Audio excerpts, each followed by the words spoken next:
बहुत बहुत स्वागत है आज एकम सनातन भारत दल के हेडक्वार्टर 20 बीबी गांधीनगर जम्मू में। आज की प्रेस कॉन्फ्रेंस एक बहुत बड़ी डेवलपमेंट शेयर करने के लिए ऑर्गेनाइज की गई है। जैसा कि आप जानते हैं कि एकम सनातन भारत दल, जिसे पहले आप एकजुट जम्मू के नाम से जानते थे, उसे इलेक्शन कमीशन ऑफ इंडिया ने कुछ महीने पहले नेम चेंज के प्रोसेस के थ्रू राष्ट्रीय स्तर पर रिकॉग्निशन दी थी। और जैसा कि आप ये भी जानते हैं कि एकम सनातन भारत दल ने यह घोषित किया था कि भारत वर्ष के प्रत्येक राज्य में लोकसभा 2024 के चुनाव लड़ने के लिए पार्टी अपने कैंडिडेट्स उतारेगी। और आप ये भी जानते हैं कि सनातन संस्कृति, सभ्यता, धर्म के सशक्तिकरण के लिए एकम सनातन भारत दल का निर्माण हुआ है। तो इसी क्रम में आगे बढ़ते हुए आज मुझे अंकुर शर्मा, राष्ट्रीय अध्यक्ष एकम सनातन भारत दल, आपको बताते हुए बहुत खुशी और गर्व महसूस हो रहा है कि इलेक्शन कमीशन ऑफ इंडिया ने 2024 के लोकसभा चुनाव लड़ने के लिए एकम सनातन भारत दल को एक कॉमन सिंबल अलॉट कर दिया है। ये कॉमन सिंबल बांसुरी है, फ्लूट जिसे अंग्रेजी में कहते हैं। इसका चित्र आपके पीछे है। आप इस पे अगर फोकस करेंगे तो ये इलेक्शन कमीशन ऑफ इंडिया के मैनुअल में से लिया गया चित्र है, जो इलेक्ट्रॉनिक वोटिंग मशीन ईवीएम पे कैंडिडेट के नेम के अपोजिट रिफ्लेक्ट होगा। मैं आपसे रिक्वेस्ट करूंगा कि आप इस पे फोकस करिए ताकि लोग ये देख सके कि क्या कॉमन सिंबल अलॉट किया गया है। जितने भी राज्य हैं, 23 राज्यों में एकम सनातन भारत दल के कैंडिडेट्स एक ही चुनावी चिन्ह पे चुनाव लड़ेंगे। कॉमन सिंबल किसी भी पार्टी को मिलना एक बहुत बड़ी बात रहती है। आप 50 कैंडिडेट्स खड़े करें, आप 100 कैंडिडेट्स खड़े करें, आप 500 कैंडिडेट्स खड़े करें, जितने भी कैंडिडेट्स खड़े करेंगे, हर एक कैंडिडेट का चुनावी चिन्ह जो होगा वो बांसुरी होगा। इंडिपेंडेंट जब लोग कंटेस्ट करते हैं तो बहुत देर के बाद चुनाव चिन्ह दिया जाता है, तो कन्फ्यूजन रहता है। और यही फ़ायदा रहता है कि इलेक्शन कमीशन ऑफ इंडिया के साथ अगर पार्टी रजिस्टर्ड हो तो समय रहते एक कॉमन सिंबल अलॉट कर दिया जाता है। अब हमें ये सोचने की आवश्यकता नहीं है कि जम्मू लोकसभा से एकम सनातन भारत दल का कैंडिडेट जो लड़ेगा उसका चुनावी चिन्ह क्या होगा। उसका चुनावी चिन्ह बांसुरी ही होगा।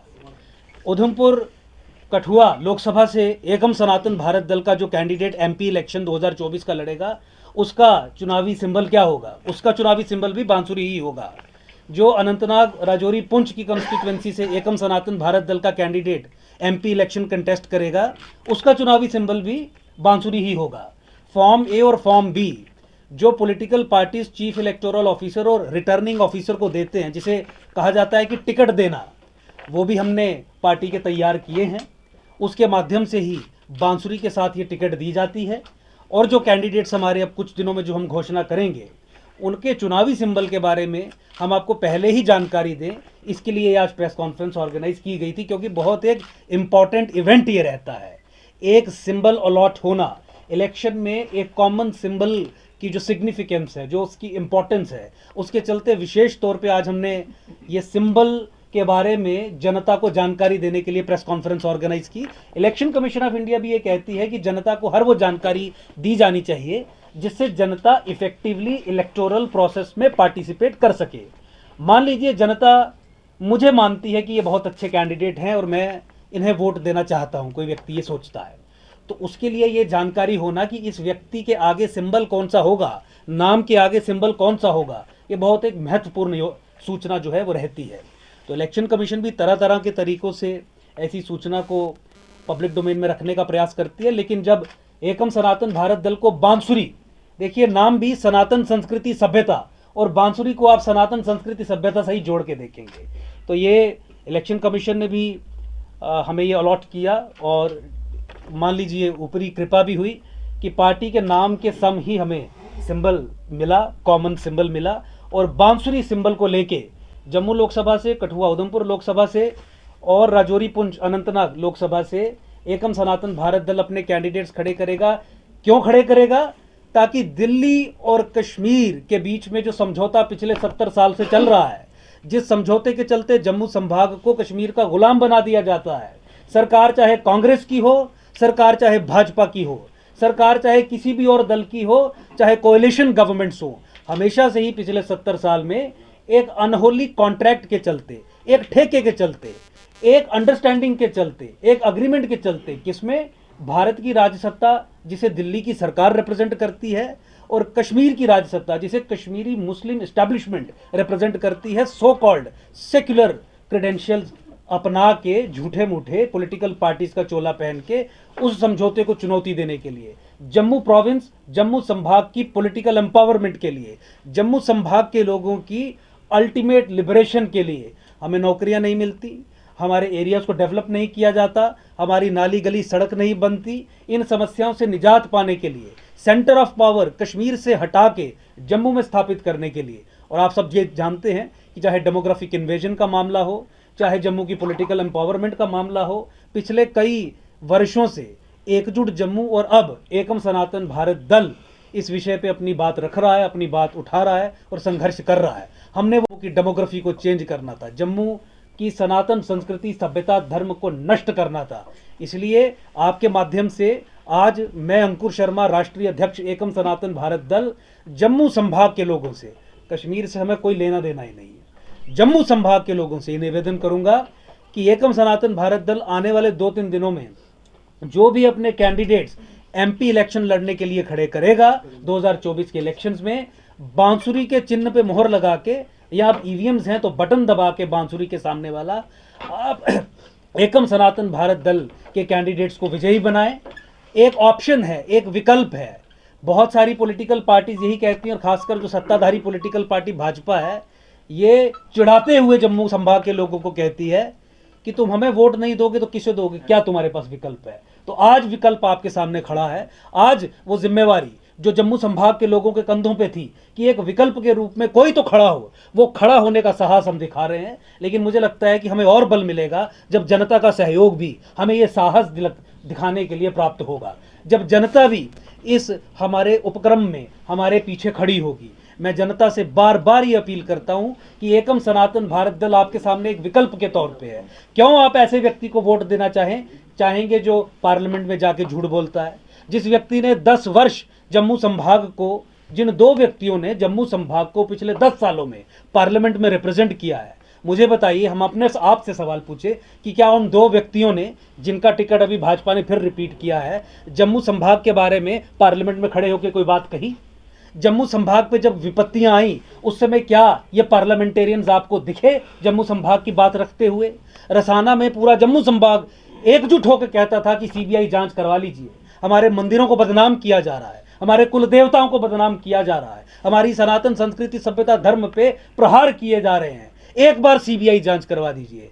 ये इन्हीं पार्लियामेंटेरियंस का दायित्व था ना कि वहां पे दिल्ली में जाके पूरे देश को भी बताए, पार्लियामेंट को भी बताए, और सरकार भी नहीं की थी, प्रधानमंत्री को और बाकी लोगों को बताएं कि जम्मू की इस मांग का सम्मान होना चाहिए। लेकिन नहीं हुआ। आप अपने आप से सवाल पूछिए, मैं भी अपने आप से सवाल पूछता हूं, 5 साल अगर फिर इन 2 लोगों को दे दिए या किसी दूसरी पॉलिटिकल पार्टी के नुमाइंदे को दे दिए जिसका पिछले 70 साल का ट्रैक रिकॉर्ड जम्मू विरोधी कार्रवाई करना ही था, तो मुझे बताइए जम्मू मजबूत होगा कि कमजोर होगा? आप अपने आप से ये सवाल पूछिए। हम भी अपने आप से ये सवाल पूछते हैं, इसलिए साहस हमने किया है कि अगर फिर से जो 10 साल से जिससे हम दुखी हैं, जिन लोगों को लेके हमारे मन में घृणा है, जिन लोगों को लेके हम इस निष्कर्ष पे पहुंच चुके हैं कि ये जम्मू संभाग का भला नहीं कर सकते, ये जम्मू संभाग की आवाज़ पार्लियामेंट में नहीं उठा सकते, ये जम्मू संभाग की आवाज़, जम्मू के राष्ट्रवादी समाज की आवाज़ पूरे राष्ट्र को, पूरे देश को नहीं बता सकते यहाँ से जब दिल्ली जाके पार्लियामेंट में कि दिल्ली और कश्मीर के समझौते में जम्मू को खत्म कर दिया गया है, तबाह कर दिया गया है। दिल्ली और हाफ सेपरेटिस्ट अलगाववादी मुस्लिम एस्टैब्लिशमेंट ने मिलकर जम्मू को खत्म करने का पूरा प्लान कर दिया है। जब ये ऐसी बातें भी पार्लियामेंट में जाके देश को नहीं बता सकते, तो हम अपने आप से ये सवाल पूछते हैं कि हमारा जो भविष्य है, हमारा जो फ्यूचर है, क्या वो इनके हाथों में सेफ है? अपने बच्चों के भविष्य को देखते हुए, अपने बच्चों के भविष्य के बारे में चिंता करते हुए, इस निष्कर्ष पे पहुंचने के बाद कि हमें एक विकल्प की जरूरत है, एक विकल्प की आवश्यकता है, और अब वो विकल्प जम्मू की अपनी पार्टी, जम्मू में उपजी, जम्मू में जन्मी, जम्मू के कॉजेज को लेकर चलने वाली अपनी पार्टी जब ये साहस दिखा रही है कि पहाड़ से लड़ जाएंगे, क्योंकि पहाड़ ही है सामने जिससे लड़ना है, तो उसके पीछे खड़ा होना हमारा सबका दायित्व है। इसी निवेदन के साथ मैं पुनः जम्मू संभाग के लोगों से, इस राष्ट्रवादी समाज से ये निवेदन करना चाहूँगा कि बांसुरी पे मोहर लगाएं। तीनों सीट्स पे हम कैंडिडेट्स दे रहे हैं। जो ये लोग कहते हैं जूते की नोक पे जनता को रख के कि तुम हमें वोट नहीं दोगे तो किसे दोगे, हम तुम्हारा काम नहीं करेंगे, हम तुम्हारी बात नहीं सुनेंगे, हम तुम्हारे समाज के बारे में कहीं चर्चा नहीं करेंगे, तुम्हें क्या लेना देना, हम तुम्हारा फ़ोन नहीं उठाएंगे तुम्हारे। फिर आज इस बात के साथ कि इलेक्शन कमीशन ऑफ इंडिया ने ये हमें बांसुरी सिंबल जो अलॉट किया है, बांसुरी सिंबल एकम सनातन भारत दल के तमाम कैंडिडेट्स का रहेगा। अब बांसुरी ही बजानी है, बांसुरी बजा के ही जम्मू के सशक्तिकरण का मार्ग प्रशस्त करना है। सनातन संस्कृति सभ्यता के सशक्तिकरण के लिए जम्मू संभाग पे हिमालय में जो हमारी सनातन संस्कृति बसती है उसको तबाह करने के पीछे जो ताकतें हैं उनसे लड़ने के लिए, उनका मुंहतोड़ जवाब देने के लिए बांसुरी पे बटन दबा के एकम सनातन भारत दल के कैंडिडेट्स को विजयी बनाएं। मैं एक बार आपके दर्शकों के लिए ये डिस्प्ले भी कर दूं ताकि चुनाव चिन्ह है आपके सामने, ये बांसुरी मैं सामने रख रहा हूँ। बांसुरी पे आपको बटन दबाना है एमपी इलेक्शंस के लिए, एमपी 2024 इलेक्शंस के लिए। जम्मू लोकसभा से, कठुआ उधमपुर लोकसभा से, राजौरी पुंछ अनंतनाग लोकसभा से ये बांसुरी है जो बजनी चाहिए। इसी बांसुरी पे आपको बटन दबाना है और जम्मू की अपनी पार्टी, जम्मू का अपना विकल्प, राष्ट्रवादी समाज के लिए जो विकल्प है उसे विजयी बनाना है और अपने बच्चों का, अपनी संस्कृति, अपनी सभ्यता का भविष्य जो है वो उज्जवल बनाने के लिए बटन दबाना है।